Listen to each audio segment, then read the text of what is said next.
কাফেররা যতই চেষ্টা করুক, যতই সংগ্রাম চালাক, যতই চেষ্টা প্রচেষ্টাতে থাকুক না কেন, আল্লাহর নূরকে তাদের মুখ দিয়ে ফুঁকিয়ে নিভিয়ে দেওয়ার জন্য, কিন্তু আল্লাহ বলতেছেন, ও আমার গোলামেরা, কখনো কখনো কাফেররা আমার নূরকে নিভে দিতে পারবে না, বরঞ্চ আমি আল্লাহ রব্বুল আলামিন আমার নূরকে উপরে তুলব।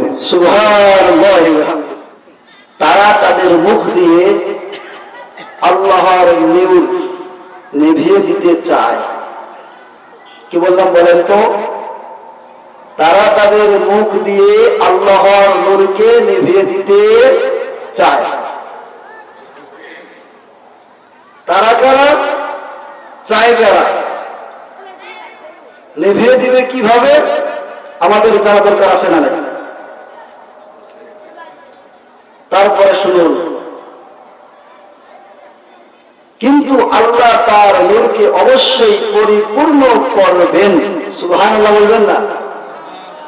প্রথমে হতাশা আমরা হয়ে গেলাম, হতাশ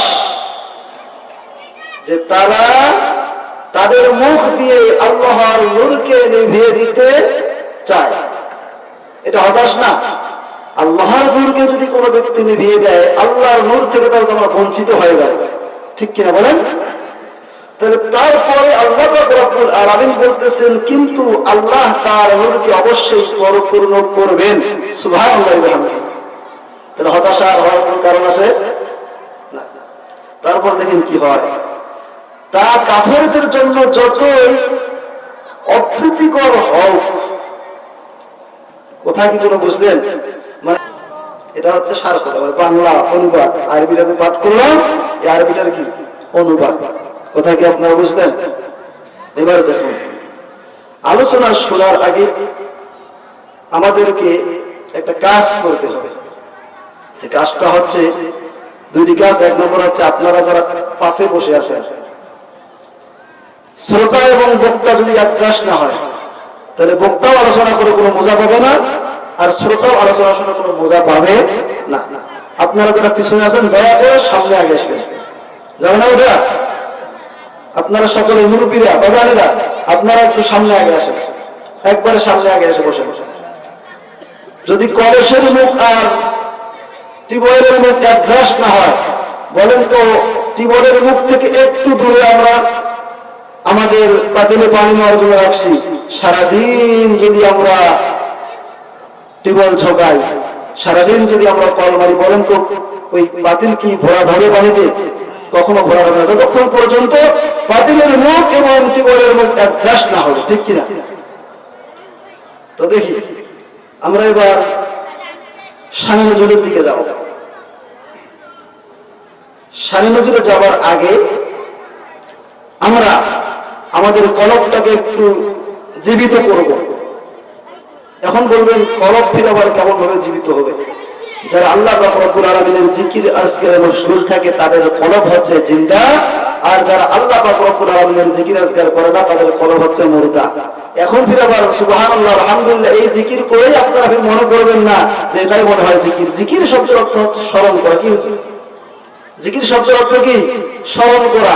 শুধু সুবহানাল্লাহ আলহামদুলিল্লাহ করে যারা মসজিদে, মাদ্রাসায়, খানকায় বসে জিকির করলাম, আর এই জিকির আমি এখানে আল্লাহকে স্মরণ করলাম, কিন্তু যখন আমি ভুঁই চাষ করার জন্য, যখন মান্ডিতে কোদাল করার জন্য যাই, তখন যখন আমি চোখটা একটু সামনে দিয়ে দিই, তখন কি আল্লাহ রাব্বুল আলামিনকে স্মরণ করলাম না শয়তানকে স্মরণ করে আল কাটলাম? বলেন। তাহলে জিকির হচ্ছে সর্বদা সর্ব অবস্থায় আল্লাহকে স্মরণ করার নামে হচ্ছে কি জিকির। কিন্তু আমরা যেহেতু নামাজ ইবাদত বন্দেগী করি না, খুব কম করে থাকি, এ কারণে অন্তত একটু আল্লাহ রাব্বুল আলামিনের তাসবিহ পাঠ করে আমরা আমাদের কলবটাকে জীবিত করব। আল্লাহ রাব্বুল আলামিন মহাগ্রন্থ পবিত্র কোরআনুল কারীমে সূরা রাদের ভিতর বলতেছেন, আল্লাযীনা আমানু ওয়া তাতমাইন্নু কুলুবুহুম বিযিকরিল্লাহ, আলা বিযিকরিল্লাহি তাতমাইন্নুল কুলুব। সুবহানাল্লাহি ওয়া বিহামদিহি। যাদের কলব সবসময় আল্লাহ রাব্বুল আলামিনের স্মরণে, জিকির আজকারে তাজা থাকে, তারাই হচ্ছে জীবিত, আর যারা থাকে না তারা হচ্ছে মুর্দা। বলেন তো আমরা যারা এখানে আছি, আমরা অনেকে ইবাদত বলতে গিয়ে আল্লাহ রাব্বুল আলামিনকে স্মরণ করি না, এ কারণে আমাদের কলবগুলো কিন্তু মুর্দা হয়ে গেছে, ঠিক কিনা বলেন? এজন্য আমরা সকলে একসঙ্গে আল্লাহ রাব্বুল আলামিনের একটু তাসবিহ পাঠ করব। সুবহানাল্লাহ, আলহামদুলিল্লাহ, লা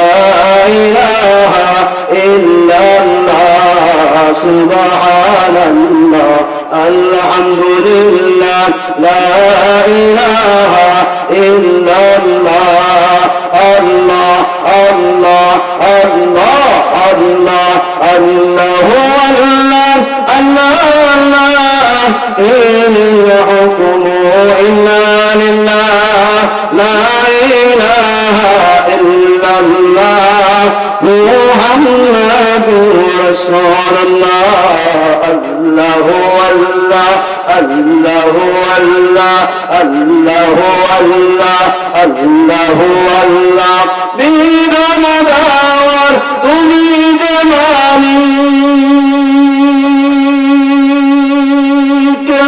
আরশাবিহুল তুমি শুধু ঠিক ঠিক কিনা বলুন বিধান দেওয়ার মালিককে বিধান দেওয়ার তুমি যে মালিক আরশাবিহুল তুমি শুধু ঠিক শান্তির সহিত মুক্তির দীক্ষা করো তুমি নীরবে সদা আল্লাহু আল্লাহ আল্লাহু আল্লাহ আল্লাহু আল্লাহ আল্লাহু আল্লাহ আল্লাহু আল্লাহ আল্লাহ ইনিল হুকমু ইল্লা লিল্লাহ লা ইলাহা ইল্লাল্লাহ মুহাম্মাদুর রাসূলুল্লাহ সাল্লাল্লাহু আলাইহি ওয়াসাল্লাম।